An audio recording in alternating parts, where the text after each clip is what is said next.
Let me ask you a question. Would you buy a phone if the condition was that you can't install apps unless the manufacturer approves them? You wouldn't, right?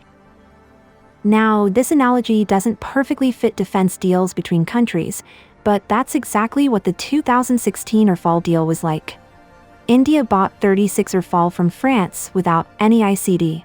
ICD is basically a technical instruction manual, plus an access layer that tells how different systems inside the aircraft communicate, and how new weapons or sensors can be integrated. Without ICD, you can't freely integrate your own systems. And to be fair, that deal was small. No country would consider giving that level of access for such a limited purchase. But now, the deal between India and France is much bigger. 114 Rafales to be precise. This is not a small deal. It is one of the most valuable export opportunities for any fighter-producing country. Not only does it bring prestige, but it also keeps a country's defense ecosystem relevant. The biggest example is the Sukhoi Su-30 Mki, which India license-produced from Russia. It is still relevant today because India has been able to continuously upgrade it. In contrast, fighters like the MiG-35, and to some extent even the Sukhoi 35, haven't seen the same level of success. Now France wants to sell 114 Rafales to India, again, without ICD. This creates a highly one-sided situation that favors France in the long term. Without ICD, India is pushed toward using French weapons like the Meteor missile, Scalp missile, and Hammer bomb.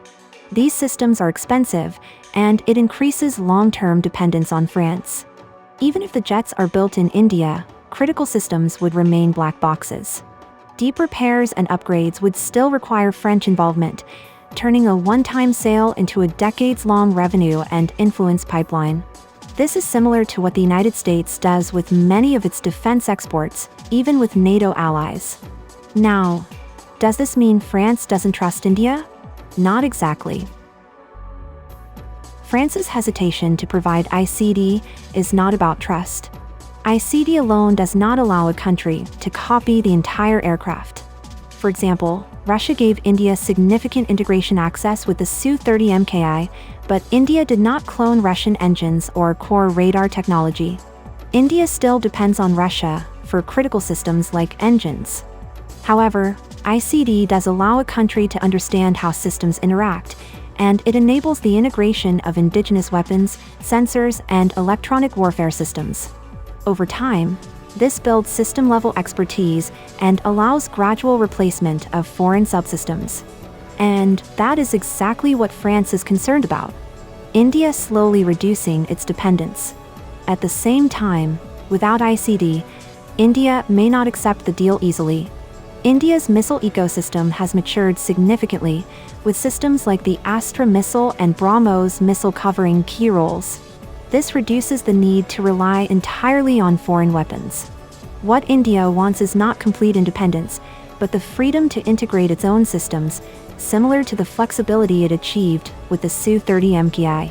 So it makes little sense for India to buy weapons it can already develop and deploy. What India is looking for is a more balanced arrangement, either co-development or deeper integration rights. Rafale is still highly relevant today, but future air combat is gradually shifting toward next-generation systems. France cannot rely on Rafale exports forever, which is why programs like the Future Combat Air System exist. However, developing such systems alone is extremely costly and risky, making partnerships more attractive, even though they come with challenges. There are also indications that officials within India's Ministry of Defense are confident that ICD access can still be secured during negotiations. And if that happens, it would mark another milestone in India's negotiation strategy, one that pushes for more equal partnerships, where both sides benefit.